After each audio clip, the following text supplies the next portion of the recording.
Om Svatmavidyananda Sahavidyam Karavamahai Tejasvinavaditamastu ma vidvishavahai. Om Shanti Shanti Shanti. Like a 3-year course. Everybody instantly knew what I meant. I like that. It's going to be 30 years soon. Everybody who would not go to Anekati or Rishikesh for a 3-year course. Yeah. Bhagavan said, okay, I'll send it to you. Where you sit at home, and the people who did not even know the meaning of Zoom started Zoom Kulam.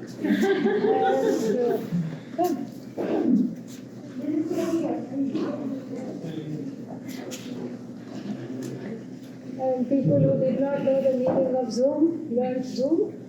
People who said, I only like live classes. I like to sit right in front of the teacher and for the teacher to wear blinders and only look at me. Their wish was fulfilled. Because in Zoom, the teacher is only looking at you. Nobody else. Depends on your angle of looking at us. Yeah. So in Zoom, it's all just straight. So, therefore, you want to come here? Chair? There is chair here as well. Come. Don't worry, you can get up and go whenever you want. You are no afraid. So I will not take offense. So that is why. On a more serious note, this is also serious because it's important, because it means that it hasn't done its job. That's right. It is still doing its job. And so whatever needs to be done is happening in spite of us, in spite of us, not because of us. And one thing is definitely true, it's all about an inward gaze. Going within, not always outwardly focused. And even if, let's say, the person is not a great jijnasu, means a desirer of knowledge, or even a mumukshu. Mumukshu means a seeker of freedom. Let's say the person is some other kind of shu. Okay? One that says shu to Vedanta. That kind of a shu. Still, even those people who may not have heard of this, who are not interested in this at all, have had to have some kind of a reckoning. I've had to have some kind of an inward journey in their own way, in whatever way it is possible. In whatever way it is possible, in their own way, they've had to do that. Because lockdown, in the early days, no vaccine, and then no monoclonal antibodies, nothing. And the only way to be safe was to stop doing all the things you loved. No movies, no restaurants, and no loved ones, no friends, no relatives. Even the county parks and state parks were closed. Everything was closed. No walks in nature also, because at that time it was not clear how it was spread and to what extent it would be spread. So even if there is nobody like that, but even the most obtuse person who does not know S for spirituality would have had to do some reckoning and to do some kind of intake of their lives. And that is the reason why this is continuing, because it's not done. We can get together a little bit, but as soon as we get used to it, what happens? Then immediately we read in the news, there is a surge. And then there are 10 variants going around. Great. One. And then we tell you, just because you are immune to one variant doesn't mean you can't get the other one. Yeah. Even though you just had immunity. So, for these reasons, it hasn't done its job. It is still doing it. How can we find joy in spite of that? And how can we see the hand of Ishvara Bhagavan in all of this that's happening? That's so new to this generation. Well, seeing the hand of Ishvara is not hard. Because how else could the entire world be shut down? How can the whole world be shut down? Think about it. The whole world cannot be shut down, but it was shut down. Everyone was banging pots and pans of appreciation. In the early days of the pandemic, that was something to look forward to because there was no other thing. That was some kind of a group activity. You could see the people on the balcony on that side and then connect with them, etc. etc. So, all the people are not hard to see. And who are the people who get it? We don't know why somebody gets sick. And then why, even though they are hugging and kissing somebody who got it, why somebody else doesn't get it? Doesn't get it, yeah. Yeah, we don't know. And all the things about which we say, I don't know, is a manifestation of Bhagavan. I don't know is Ishvara's middle name. Yeah. Yeah, I don't know what this is when you say. It's not that Ishvara is saying I don't know. Yeah. When you say, I don't know what this is, then it is Ishvara. That's basically what it is. So, hand of Ishvara, not difficult to see. Very easy to see. Otherwise, how could whole countries be shut down? The first part of your question, how to find joy, that also not difficult. It takes so little to laugh. It takes very little to laugh. And then people who study these things say that to smile and to laugh, how many muscles? 18 muscles of the face. Whereas to frown, scowl and cry, 43 muscles. So one way of naturally avoiding wrinkles is to laugh more. In fact, in India and in certain other Asian countries, we have these groups, they are called ha-ha therapy. Yeah, and you see them in parks. When I go for laughing therapy. Laughing therapy. They are called ha-ha therapy. And so when I go for my morning walk, and when I go for the morning walk, they will be standing there and just laughing their heads off for no reason. There is no joke. There is nothing. But still one is able to laugh. Pujya Swamiji demonstrated how it is possible to laugh without even telling a joke. Without even a joke. You want to hear how? How? Okay, so this is how he used to say it. So he told a joke one day in class. Alright? And then everybody laughed. There was one holdout who did not understand the joke, poor thing.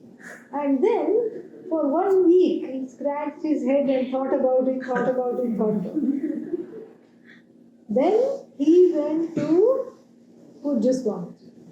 And he said, Swamiji, I have been thinking what this joke is. I didn't understand it when you told me. And now I think I got it. But by the time he got this many words out, he was laughing so hard. He couldn't get past himself. Then Swamiji had even forgotten what joke he got. So Swamiji said, okay, tell me what was the joke and what you understood. So when the man told Swamiji what he understood, then Swamiji laughed. Because he had missed the point entirely. So then What is the joke? Nobody knows. But we have had 3 laughters for the joke already. Everybody laughing in the hall, and then the man laughing by himself, and the man laughing with Swamiji, and then Swamiji laughing, and now we are all laughing. Actually, 4 laughing. 4 bouts of laughter without even something funny. Yeah. Without any joke being told. Without any joke being told.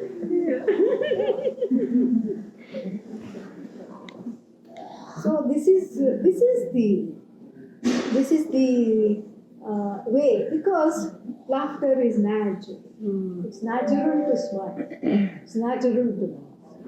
Sometimes it gets challenging because of the eclipse we keep talking about in the class. So therefore, what to do? To be in place of lightness, of being.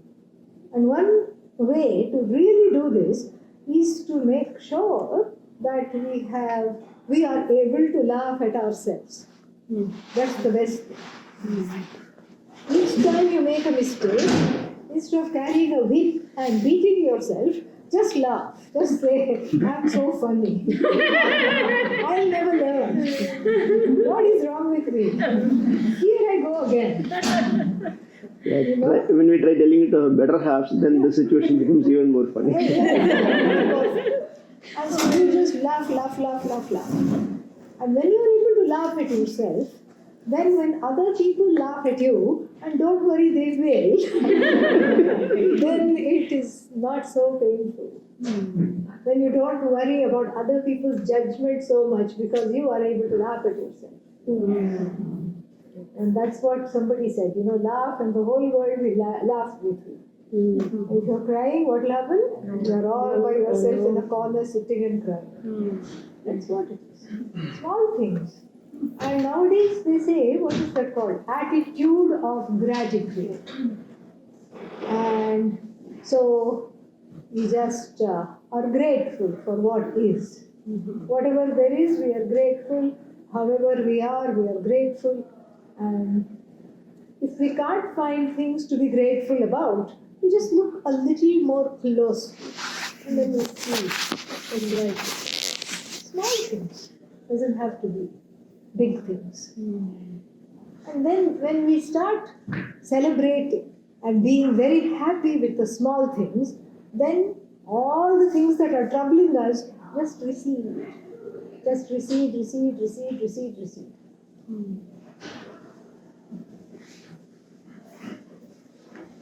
Namaskara, Swamigle. In this world, currently a lot of mental health issues people have. How to manage it? Okay, avoid first. How to manage it someone else. It's a big problem. It's alienation. A sense of disconnect from oneself, from our fellow beings, and from Ishvara. That is the problem. And so that sense of disconnect has to be remedied. And it's a process. And that is really at the root of all mental health issues. I mean, we are not talking of any kind of severe things. We are talking of garden variety neurosis. Because anything else requires a doctor's consultation and it has to be managed medically, etc. If we are talking of chemical imbalances, etc. But garden variety neuroses, not psychoses, can be looked at from the standpoint of alienation. If the person is willing and able, the quickest way out of this is to start a bhakti practice. And even if they say, I am not a devotee, I don't want anything, just buy them some bhajans to listen to. Let them listen to bhajans. Even on YouTube or something. Some bhajans. In any language, in any culture, in any kind of thing. Some kind of a calming, wonderful music. This is what is very important. Then a relationship with an altar. an altar of transformation, an altar of surrender in any which way or form, something sacred to look up to, some place they can go in order to feel a little better. In their own house, something to relate to is very, very, very important.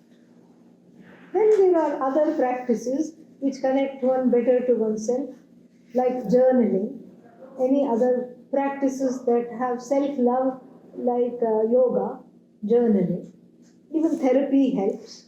All these things, whatever one needs to be in a place where one feels that one is connected. So along with bhakti, another way is to do seva. Because in every place there are homeless kitchens and people needing help. Just go serve for 1 hour, 2 hours, whatever it is. It doesn't have to be a Gurukulam. If you are living next to the Gurukulam, wonderful if you are able to come. But if you are living far away and it's not an option, there are many things right in your own neighborhood. There are soup kitchens, there are women's shelters, there are boys and girls clubs.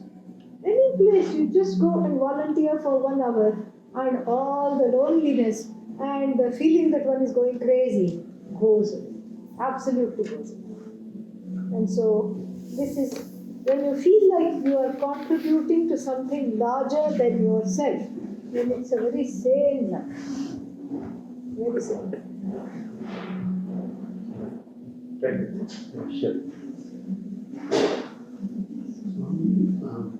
I must appreciate the great mastery that you have over the language, English, and the way in which you come across in the lectures is, very, very nice. It's very, very nice to. It's all him. It's all him. It's all Guru's grace. That is what. Did you also have a question? Yes. I want to just let you know that the first time I got introduced to him was in Singapore. In Singapore? In Singapore. Wow, nice. This was in 2000. Yeah, He was giving a lecture. And I went there after a hard day's work. yeah. Absolute hard day's work. I was listening to half and then I slept off. An honest admission. And he noticed that. Yeah, And made a comment on that. But after that, every time I come to him, I now, over the years, I start realizing the greatness that you have on the teachings of Vedanta that he brings it. he was. I'd like to learn more about Vedanta and other things. Absolutely, please do. We have online classes you can join, and we have, what else do we have? YouTube. We have a channel on YouTube. Workshop? Podcast. Podcast. So you can listen in many ways. Oh, podcast? Yeah, podcast is also there. You can listen. It's called Arsha Gurukulam Podcast. You can listen. So he has the best laugh. Who? Vivian? Yeah. So how to have more joy? Hang around Vivian. Depending on night, I know it's Vivian's laugh. Please continue. You were going to say something else. The primer of this Vedanta, Tattva-bodha, Yes. was actually taught to me by one of my friends who was in my company as well, Yeah. the managing director in my company. Yeah. And he listened to more than 100 hours of lectures across from Swamiji's, Yes. various Swamiji's, Right. and he put in a PPT of that. Ah. So that one gave me a real understanding of what this is, and now I'm opening up to learn more and more. Where do you stay? I stay at Marlborough, New Jersey. Oh, wonderful. Very nice. There are so many Gita home studies. Are you in one of them? No, I'm Yeah, not. please join. I will give you the name of one of the people. Okay, Please give me your email address. I Sure. will give you that. Yeah. sure. Swaminathan? How do I give it to me? To me. Balaji, right? Right. Oh. I would probably remember it. See what next one thing. Is there one in Bangalore too? Where, what? Gita Home Study course? Yeah, I don't know about the Gita Home Study Group, but there is a Harsha Vidya Center in Bangalore. There is a center in Bangalore. You live in Bangalore? My family is in Bangalore. Oh, okay, yes. There is in RT Nagar, you tell RT. me. Yeah. Yes. Yeah, laughing we started. I will make a little comment, but I have question. The comment is there, and a question also, is there, see, laughing is extreme. Contented in yourself is one. He's an Not- extreme Vedanta. I will come to the question. Normal is like normal and sulkiness and worry is okay. Yeah. I can It is a understand. continuum. So the question Yeah. is, do you have to go to the extreme? You can be content and without laugh. Yeah, this is a very good thing you raised. There is My a. question will also come. Oh, that's not the question. We need to know. But that's wonderful. Okay. So tell Question. your question also, then I'll respond Yeah, and together. last question. Yes. Because you said 2 years old question. Anyway, see in Ramdas Swami's thing, we hear Manaki Sloka, self-help. In one of the slokas, he says that, hey, just don't, if something goes bad, don't feel bad. Look back at how many people are unhappy and then you will feel better. So the real question is it a whitewashing your sorrow? Or is it, means how can you get over it rather than looking behind? Yes. So I would yeah. like to have your opinion because this is like a self-satisfaction type of thing. Right. Very good questions, both of them. First one, do you have to be laughing all the time? Or can you be contented and just sit quietly? Is that also not a manifestation of Ananda? Yes, it is. It's like, the person of self-knowledge is described as an ocean. Sometimes when you look at the ocean, it is roaring. Maybe the full moon, the tides are attracting. And it's roaring, making a lot of noise, crashing against the rocks. And on certain other days, it is very placid, calm. But it is still full, right? And similarly, the person of knowledge has that fullness, has the wholeness of the ocean. Sometimes if the jnani is laughing, then it is a laughing, roaring ocean. Sometimes it is a quiet ocean. So it's not the laughing or the roaring or the quietness, but it is the fullness that matters. And sometimes the fullness laughs, sometimes the fullness is silent. So that is the first part. The second part is of what he asked is it's a common way. People advise one another. Oh, you are feeling bad because you have a sprain in your foot. Look at the person who has one leg or no legs. But you see, there's a very partisan vision. Why not look at the person who's driving a BMW and has legs? then this doesn't work. The positive thinking, positive thinking workshop, all these things. So that people who benefit from that are the leaders of the workshop because they make some money out of this. That's it.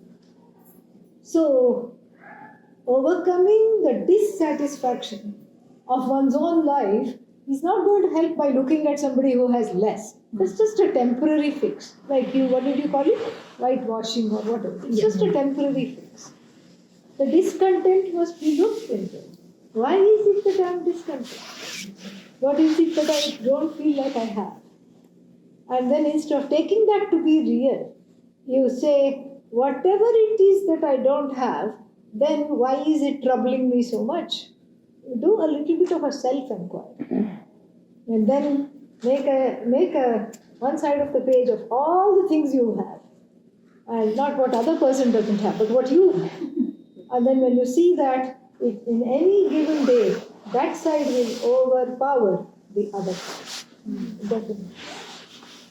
And so that's how we grow, because the discontent is a projection on the self, like the eclipse on the sun. Pain, sorrow, fear, guilt, hurt are all projections. If I am in the place of the Sakshi, I can watch the projections. If I'm getting caught up in the projections, that means I'm too close to it, or I have identified with the projection itself. So therefore, step back. I am observing that I'm sad. Never say I'm sad. Even if other people think you're weird, it's okay.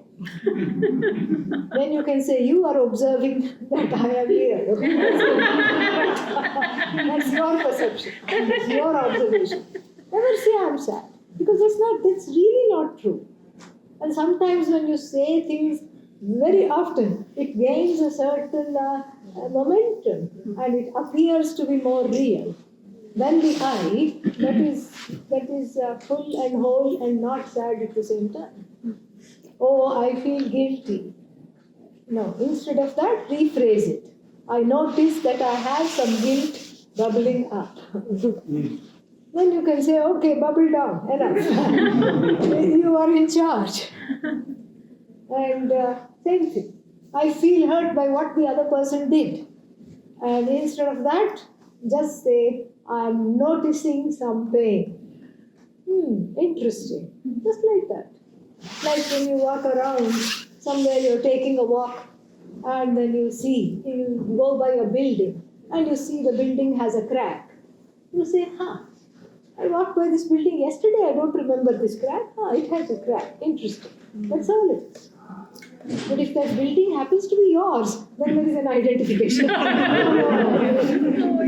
You feel you are the crack. Okay? Yeah. So therefore, that conscious disidentification from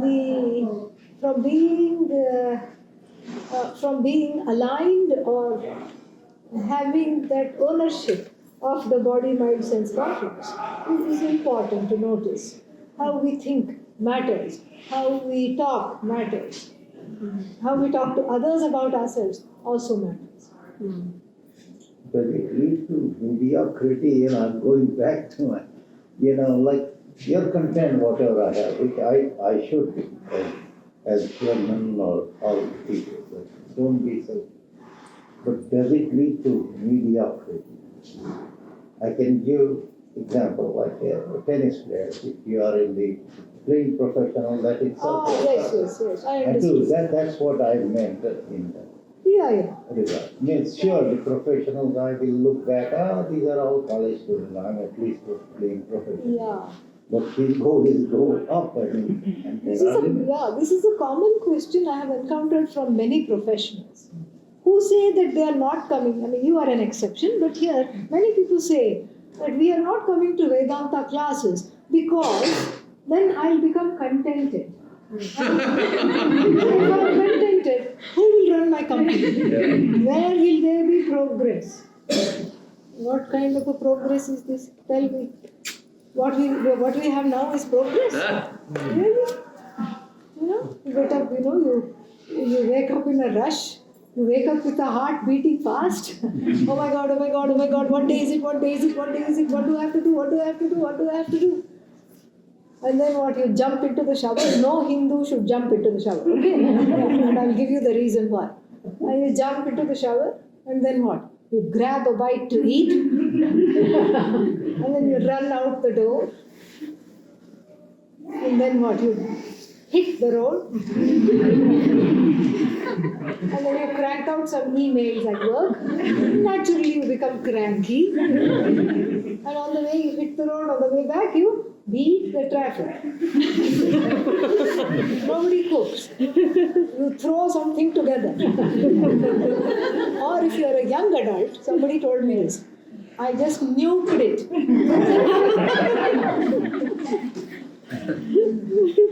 And then what do?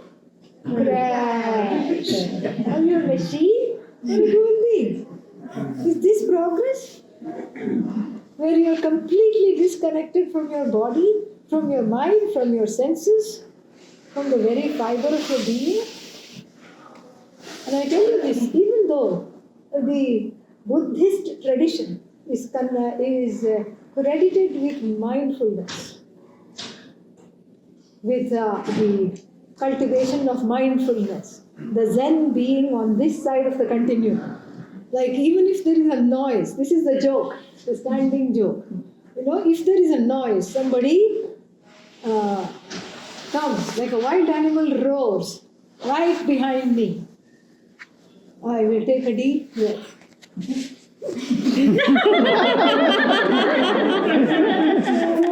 That is the idea. That is the joke about Zen. Okay? And what really Zendanta is that's what we practice. Zendanta. Zen is very close to Vedanta. Very, very close to Vedanta. It all has come from this as well. Because even in Vedanta we have that. And it is not so much in Vedanta as the first portion of the Veda, which is about the know-how of how to live, how to be, etc. And there it says that you slowly wake up, you look at your hands, which are karmendriyas, which are the organs of action, and you visualize who? The goddess of prosperity at your fingertips. How can anything you do go wrong? Lakshmi, Chaching is there in your fingertips. And then she is backed by Saraswati, the goddess of knowledge, and on the palms is Govinda. Govinda means the one who is found in the words of Vedanta, Ishvara. Govinda is the name for Ishvara. And so bless these hands. This is what, the hands are already blessed. I'm looking at them. And the feet touch the Mother Earth. And there is a silent prayer. May there not be any, what is that called? May I not be a burden today. I don't know what I did yesterday. Nobody should jump into the shower. You should, it's actually a bucket bath. What you do to Bhagavan, you do to yourself. That's what you do. That's why when elderly relatives come from India, you show them the room and you show them the bathroom, they will say, where is the bucket? They will ask for a bucket, right? They don't feel okay unless there is a bucket. Because there is a prayer. And the shower doesn't quite cut it. And we can say the same prayer to the shower also. But the prayer is Gange Chamane Chaiva, Godavari Saraswati, Narmade Sindhu Kaveri, all the holy rivers of India, of the world. Asmin bucket jale.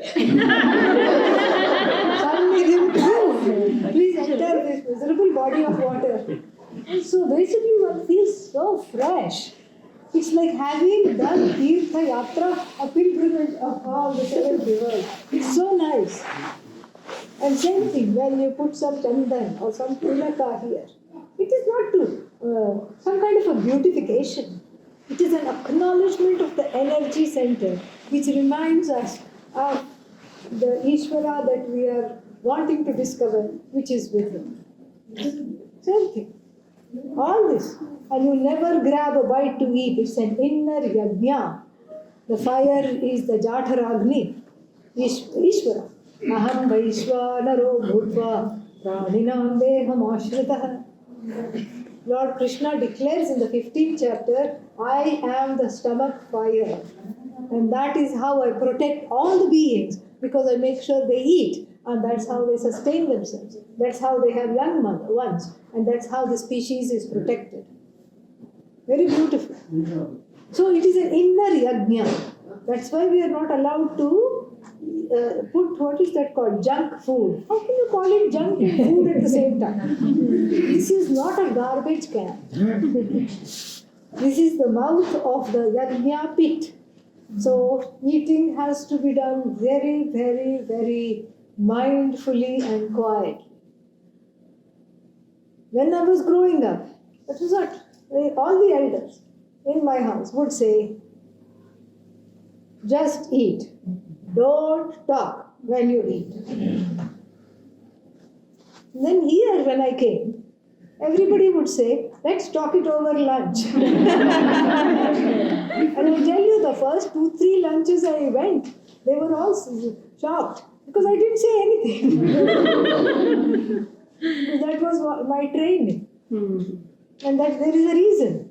You are quiet, you are not multitasking, you are not talking to somebody, your attention is all on this inner worship. That is what it is. And when you go to work, that itself is a worship. Cooking is worship. Taking care of children is worship. And when you do it from a place of worship, it becomes yoga. And that yoga, in the 6th chapter of the Bhagavad Gita, is said to be Yogo Bhavati Dukkhaha. Dukkham Hanti iti Dukkhaha. Dukkhaha means Dukkha killer. This yoga is a Dukkha killer. It kills the pain and the sorrow once it is worshipfully done.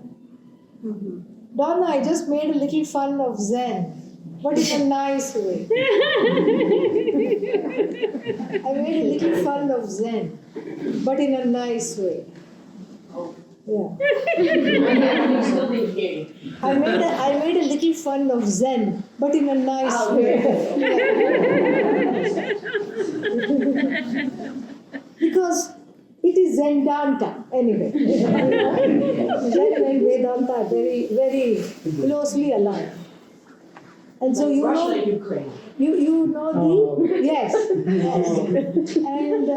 you know the Vedanta joke on Zen. What the Indian Vedanta teachers, how they talk about Zen. No. Okay, so a wild animal comes and growls behind the Zen master, and the Zen master turns like this slowly. That's all I said. That's the joke. The lion would go away probably, or be in a nice, zoned out meditative state. How do you prevent yourself from the assault of the world? Particularly the words, which are very hard. When they seem to come, it seems like hitting you on the diaphragm. Yeah. And the pain strikes. Yes. First, we turn the premise on its head. You do Shirshasana with the premise. And from now on, we'll say the world is a manifestation of Ishvara and there is no assault. It is not assaulting me. It is not salty, it is not assaulting me. And then that is actually objectivity. That's not subjectivity, that is objectivity. Because it is the truth. World is Ishvara. And if within this there is the world is just a series of orders. And the order is so vast, so great, that included in that is also disorder. Disorder is included in that, and that is the painful comment. It strikes at the heart and whatnot. Oh no, that is included in the order. So if it is included in the order, I look at it differently than if it is a disorder. If it is disorder, I say, hey, you don't belong. That was unfair. How dare you do this? How dare you say this?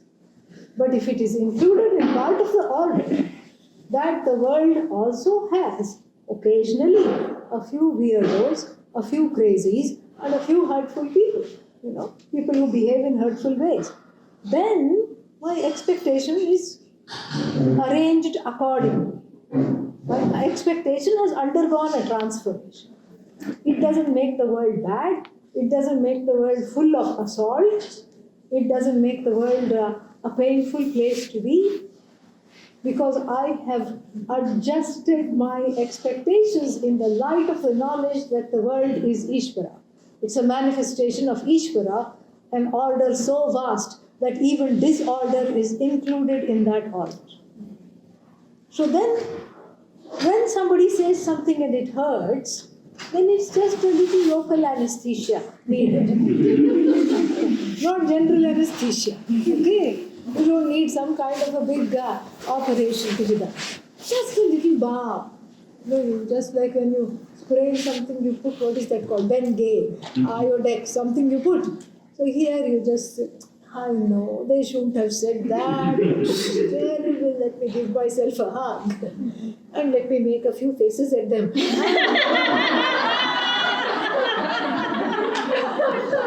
This is all self-therapy. No, self-therapy for free, without paying any money. I like that. Make some nice faces and pull a few faces, and then it just becomes a local affair. And then if you want to go spiritually a little further, then you say, after the hurt is gone and taken care of and hugged and loved up, then you say, why was this pain? Where did it come from? And don't believe the first answer. The first answer is from that idiot over there. That is wrong. That's not the correct answer. And what is the correct answer? From some childhood memory, whether it is remembered or not, some kind of a pain, something, or it is karmic, some karma. Some karma is there. So when you do that, then you own up that aspect of the pain, you own it up for yourself. You don't go around thinking that the world is out to get you, which is a very sane way of living. The whole thing changes. And you find that there is a pep in your step and a smile. For no reason you're smiling. Yeah. It's very simple, small things. Everything learned from him. So many. Oh, sorry. Ajay. Just a question. I think people ask you all the time about the meditation, how to focus. It's like I sit there and not more than few minutes, you can concentrate. Yes. And even with the guided meditation, I should tell you the truth, it's your mind is just Going all over the place. Yeah. Well, we can't blame the mind. Its job is to go all over the place. Otherwise, we won't be able to see something. We won't be able to do anything. And so therefore, we practice OMM. What is that? 1 minute meditation. Acronym is OM. Keep a timer and just meditate for 1 minute. For 1 minute, you can do anything. Even the worst torture one can undergo if one knows it's only for 1 minute. What to talk of a pleasant meditation? Just watch the mind. It's really very, very effective. Watch the mind. Watch the breathing. If the mind is too hard to watch, start with watching the breath. It really calms down the mind also. It calms down the heart. And then after a while, after half a minute, watch the mind. And then beep, beep, beep, beep, beep, your timer has gone. Then say, oh, I was enjoying myself, I should do again. No, don't do it. Keep the mind wanting more. Yeah. Keep it in a state of suspense. It's like limited edition Christmas toys. All sold out. And then it's not available after this time. Like this. So, keep the mind wanting more. And then when you have mastered 1 minute meditation, don't go to 47 minutes now. No. 1 minute twice a day. 1 minute 3 times a day. 1 minute 4 times a day. You can even do it at work. Just zone out. Nobody will even notice. They think you're checking out. You're checking in. Interval training, in physical things. Yes, exactly. Interval training and intermittent reward. Intermittent rewards. I have a question. I still don't understand why we know what we need to do to be healthy, and yet, I'll just speak for me, and yet I don't do it. So like I don't eat the way I think I need to eat to be as healthy as I can be. I don't exercise in the way that I feel like I need to be the healthiest me. So it's kind of like this phenomenon, like I know what I need to do to be the healthiest person physically that I can be, which is, if I'm the healthiest person physically, then I have more to give to Vedanta, obviously, also. And I don't understand why we don't do what we know is good for us. Even Arjuna had that question. Atha kena prayuktena papancharati purushah anichannapi varshneya baladiva niyojitah. 236, I think. Yeah. Not 236, chapter 2. 36th verse. 336, thank you. 336. Atha kena prayuktena. Impelled by whom? By which force? Does the person keep indulging in wrongdoing? Meaning, contrary to what one knows. That is wrongdoing, isn't it? Contrary to what is known to be in my best and most high interests. Why do I keep persisting? Why does the person keep persisting? Anichanapi, without wanting to, without desiring that. Ichan means desiring. Anichan, not desiring. Baladiva niyojitah. I know this is bad for me, but too bad, I have put it in my mouth. All progress. Yeah. So, why does Arjuna ask this? Baladiva niyojitah. It's as though it is established by force. I am forced to not listen to my best instincts, my most highest wisdom coming within myself. Why do I do this? Why does everybody do this, oh Krishna? Because when you were asking this question, I was hearing silent signs of relief. Oh, thank God somebody asked this question. Yeah, because everybody feels this. Why do we sabotage ourselves? Everybody feels this. And so, Lord Krishna's answer is very, very nice. Kama esha krodha esha. Okay? Everything okay there? Okay? Kama esha krodha esha. Rajoguna samudbhavah. Mahashanah mahapapma vidhi enam vairinam. He says kama. Desires which are unstoppable, well entrenched and binding desires. What do? They exert a pressure. In Sanskrit it is called vega, pressure. And they exert a pressure to be fulfilled. And when it is not fulfilled, a desire unfulfilled is the cause of sorrow. Think about it. And is the cause of anger. Whenever one is angry, it's because something has not gone one's own way. Very easy to understand. And so this karma, which when thwarted turns into krodha, anger, is born of rajas. Rajas means that which is not in balance.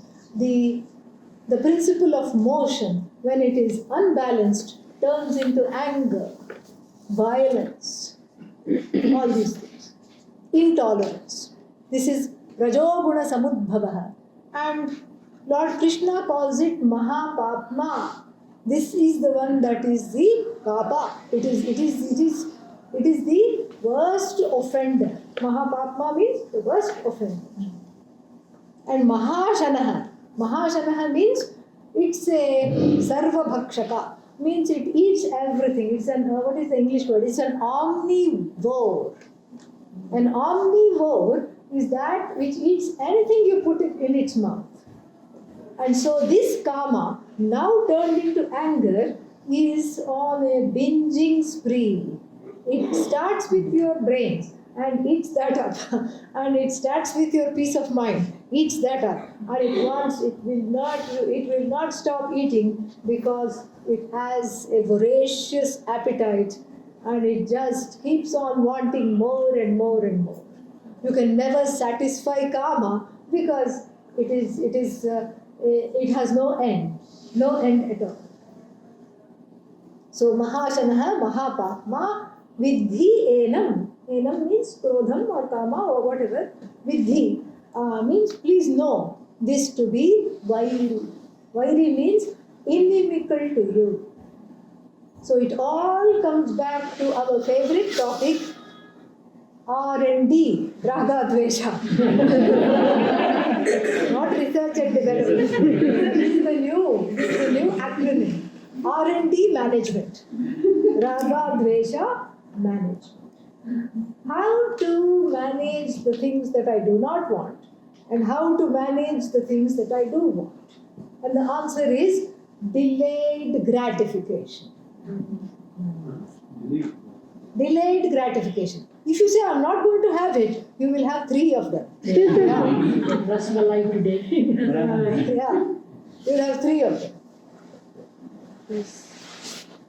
And so you cannot tell yourself, I'm never going to have this at all. You cannot tell yourself. So what will you say? I will have just 1. If you want 3, you have 1. If you want 1, you have 1/3. And if you want 1 right now, you have it 3 hours later. Because you say, this is mine. I'm not going to give it to anybody. I have allowed myself to have it. And this is mine alone. I am going to do it. I'm going to have it. But at 5 o'clock.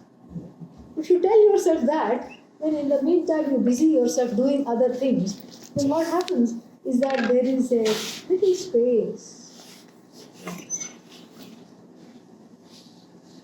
And slowly, after 3 hours, you may forget about it.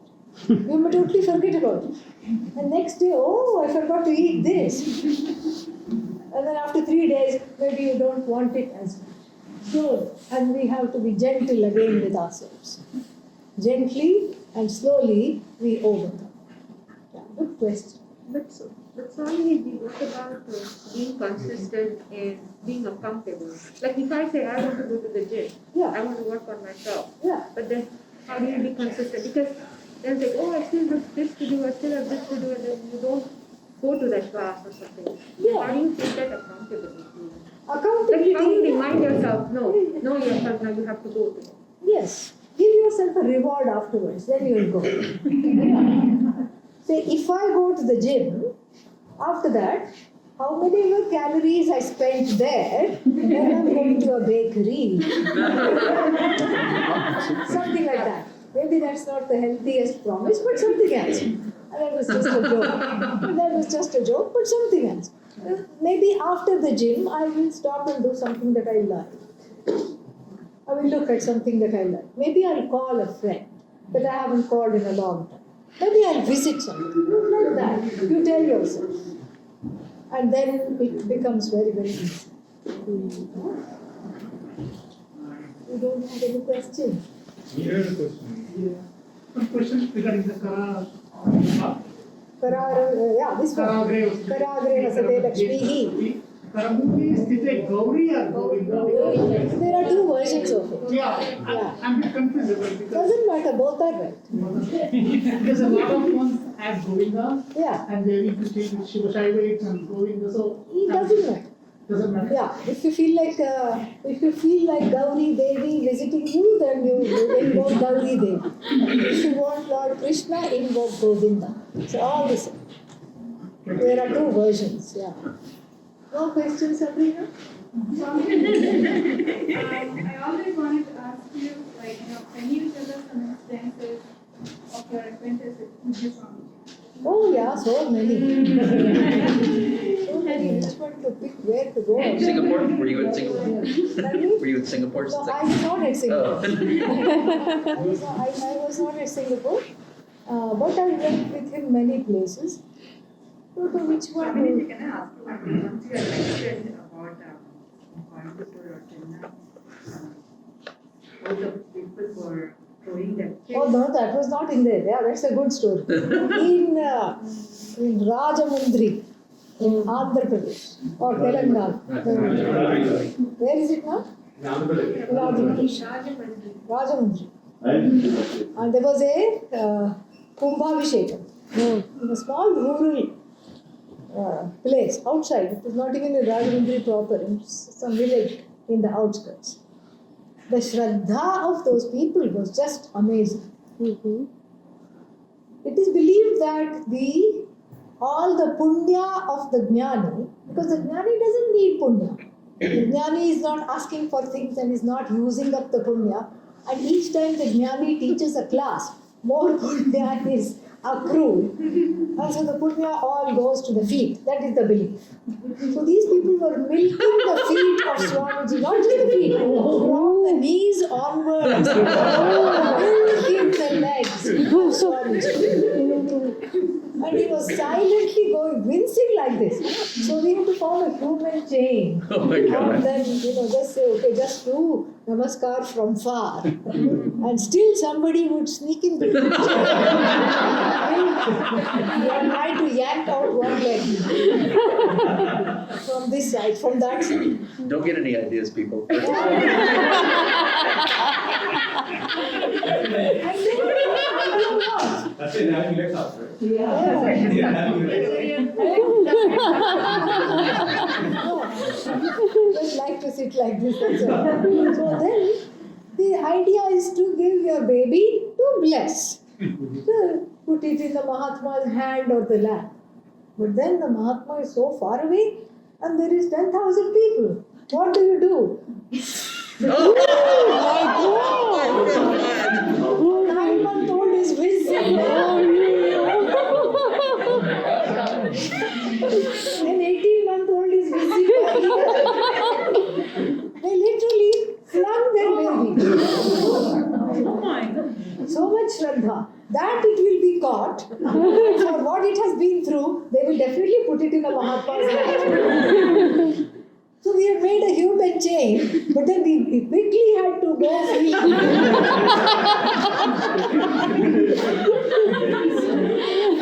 Not a single baby was dropped. Thanks to his grace. Really. Huh? That is more bhakti. Yeah. It is, I don't know if it is Modha Bhakti. It is Shraddha. Just Shraddha.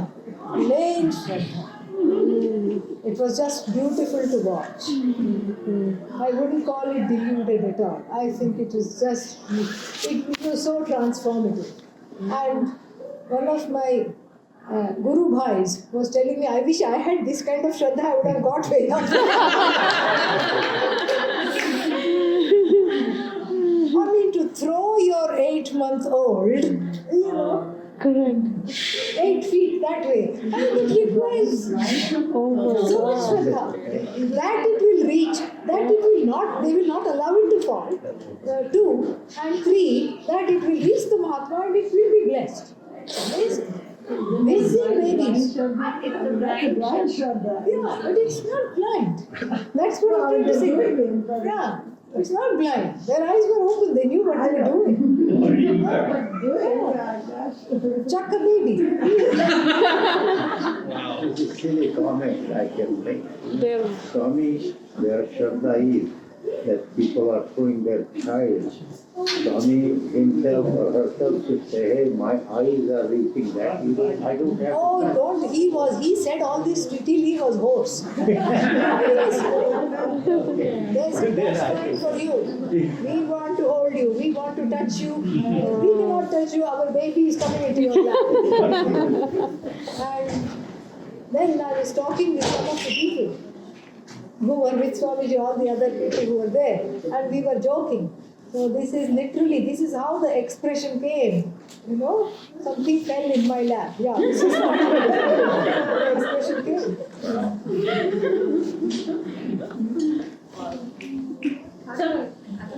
Yes. How do I know when it's not necessarily my job, or maybe the job of whatever role I have?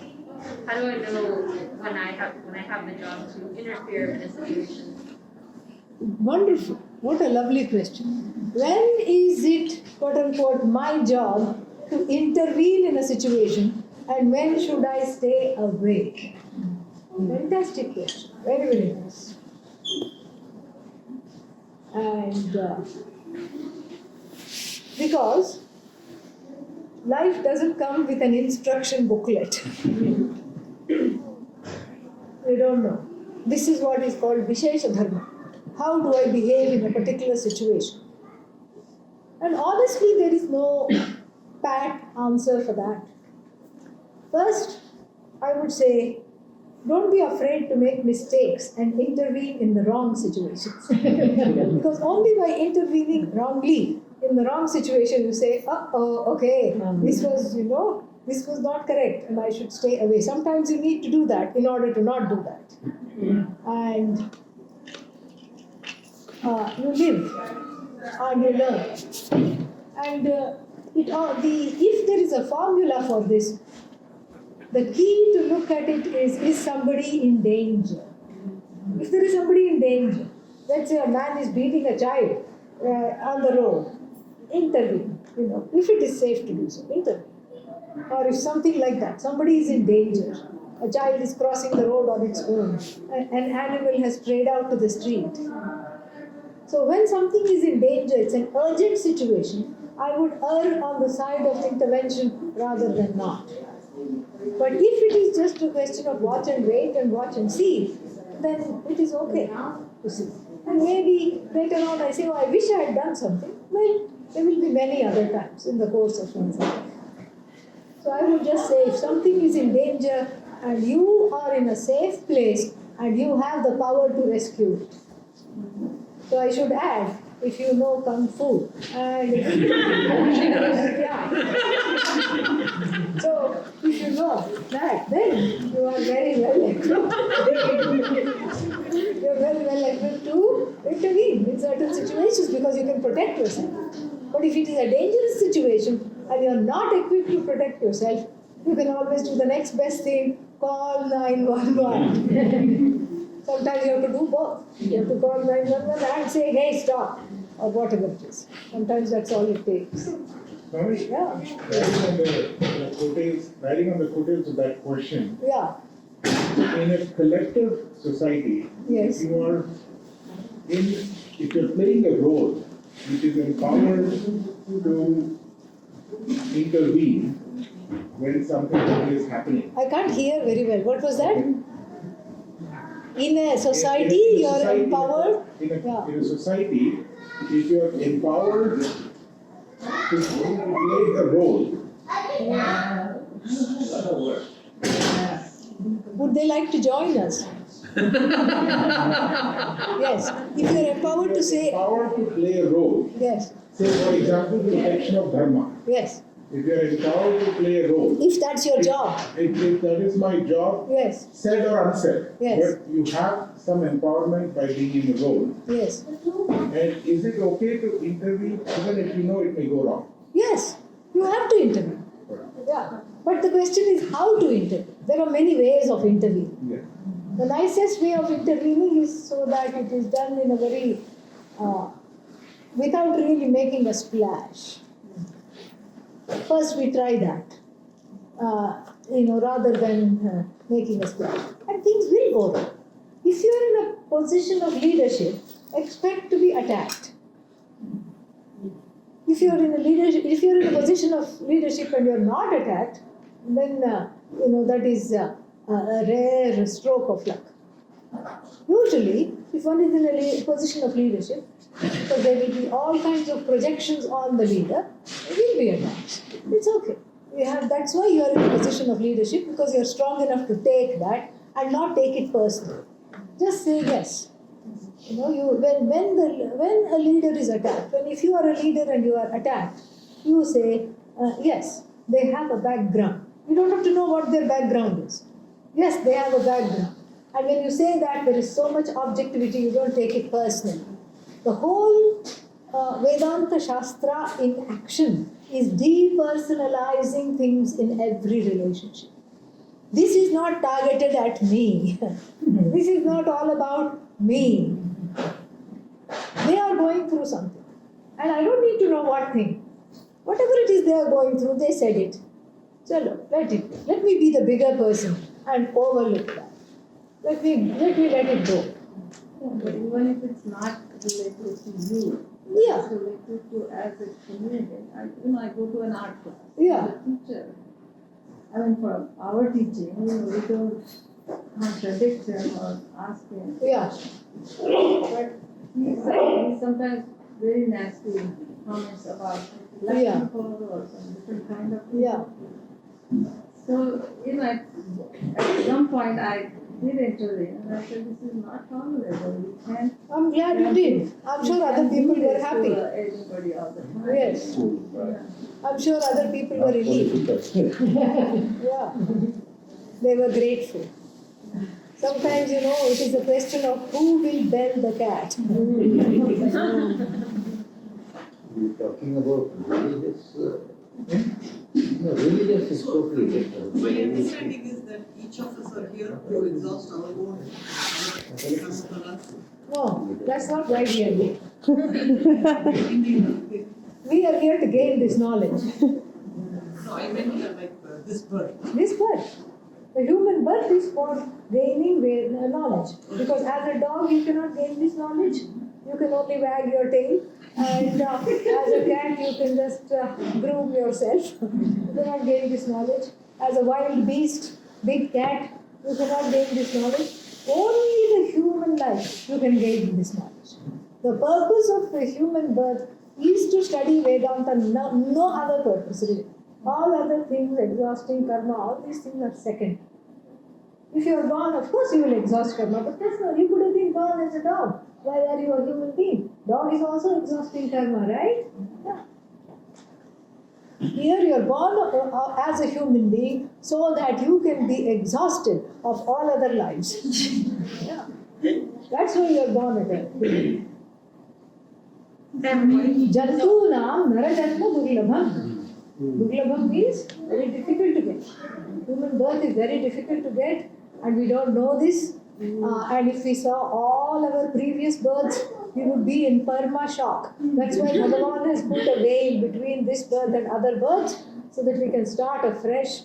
But if we knew all the other births, we would just be studying Vedanta 24/7, 365. Somebody else? Okay. One of the previous lectures, you were saying that kids have their own karmic trajectory for this. Correct, you remember that. Karmic trajectory, and the same way the spouse might have one. Yes. In the family, each of us have our own karmic trajectory. Yes. So, but still, if what they go through, suffering or good or bad, it affects us also. So does that mean it shouldn't our affect. karmas are Shouldn't affect. It need not affect. It affects because there is that identification. Putre natte aham nattah. That is the identification. If something happens to the child, I am gone. You are not gone. You are here. It is a kind of a wrong identification. On this identification, you can love your child, you can love your children, you can be there for your children, you can give of them. And if they are suffering, if you also suffer along with them, you are not as much use to them as if you are able to be a loving observer, not identifying with their pain, and you are able to you'll be able to bring them out of it quicker. Than if you say, oh no, something terrible happened to you. Because that's what they are thinking, something terrible happened to me. So if you were to go to somebody and say something terrible happened to me, and they also started crying louder than you, and say something terrible happened to me also, I can't see you suffering, then it doesn't really give solace. What gives solace is for that person to be asanga. Asanga doesn't mean uncaring. Asanga means caring in the best possible way. I care about you so much, but I am able to listen to you, and I choose not to really get affected right now. Being affected is not a sign of love. It's a sign of dysfunctionality. And so therefore, I choose to listen to you with all my heart. My heart is with you. Yes, I hurt too because you are hurting, but yet I am able to be dispassionate and counsel. That's where we should be as parents. So I was just wondering, is it in my It's not in your karma, no. It's not in your karma at all, because it is optional. Karma can only give you discomfort.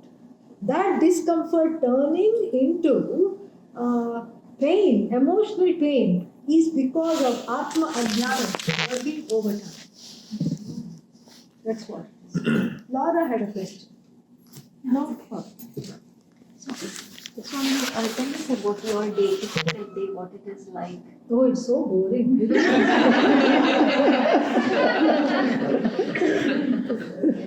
wake up at 4 o'clock. I do the same thing that you do. I eat, I drink, I go for a walk. Yeah. I have a question. I just sleep. I teach in between little bit. Nothing. But you must be studying books and Extraordinary. I'm a very ordinary person. That's why I said you'll be bored. I'm a very, very boring and ordinary person. If there is anything extraordinary about me, it's him. It's meeting him, it's studying at his feet. And that's what is extraordinary. That you gain the Guru, and that his knowledge works, and that he speaks through you, and that he is very much present here, everywhere, all the time. Even though he may have left his body, that's extraordinary. That's the miracle. So with that, Swamiji, few years ago, maybe 3-4 years ago, you had talked about how you, from here, you went to India, met Swamiji, and how he just... All that is in the past. But tell us, Swamiji, how did you, did you first meet him, how did it come about? Give me your email address, I'll write. इसके पीछे लिखो. Whoever wants to hear the story, give their email address. I have actually written up that account. I will send it all to you. Catch a prasad.